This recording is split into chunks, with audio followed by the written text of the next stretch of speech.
Hey guys, it's Dan here with a new video, and today we're going to be making this, or well, maybe something a little better than this. This was prototype 1, and if you can see here with my laser, some things got a little toasty, so we get to see that in the future of this video.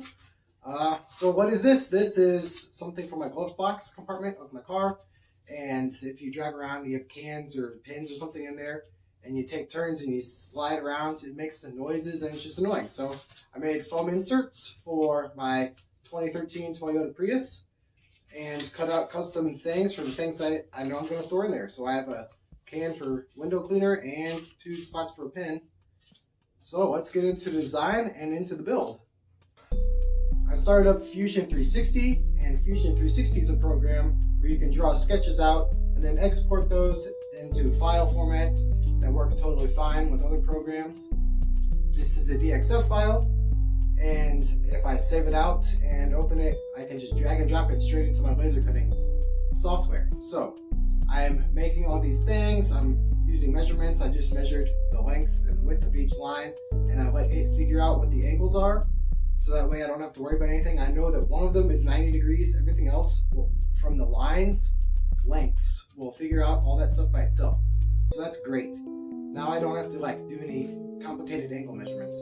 And then I drag and drop it into my laser program. I can change all the settings. When you're doing this, make sure you change the settings to work appropriately for your materials, because I know my materials and they're dialed in. I just drag and drop, and then I put it over onto the laser, click laser. We're gonna align some things and cut them out. So let's cut it out.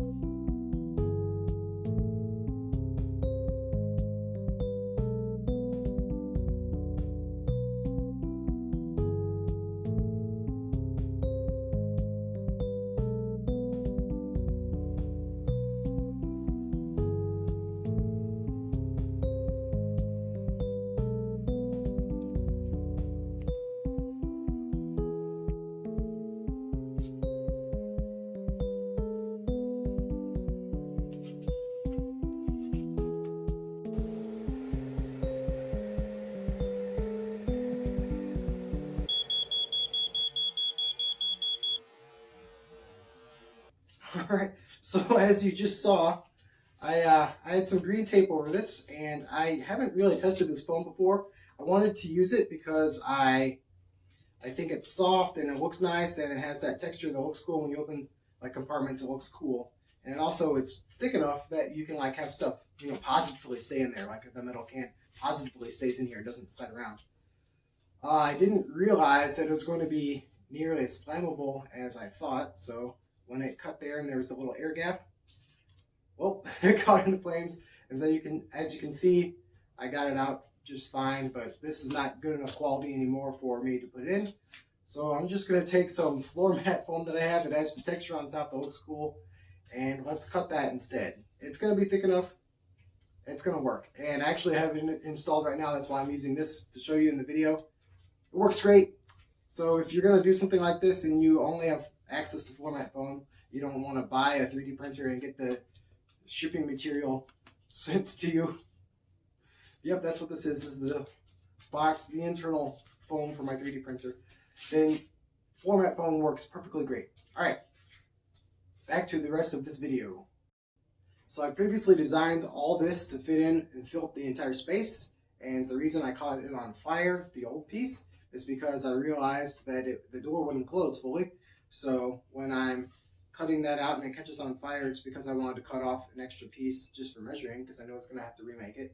So this all fits in there perfectly. Alright, so I made this. I made a better one because this one caught on fire, and it all looks really good. It works well, and the cans don't slide around when I drive. It's really good.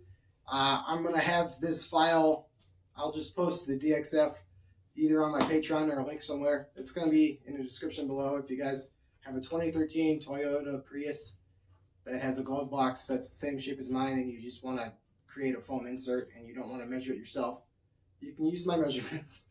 You can get rid of these boxes if you want. Just put your own boxes in. Drop it into any program and edit it. Alright, so that was cool. And we have these things called Patreons, like Henry Creations at the top. all those people have benefits, like they get to see these videos early, and they also get to have access to other things and other whole bunch of other stuff. You can check it out if you're interested in the link below. And if you look over here, you'll see some videos. And if you look over here, you'll see that I have links for things. So you can click on those or click on those. And I'll see you guys in the next video.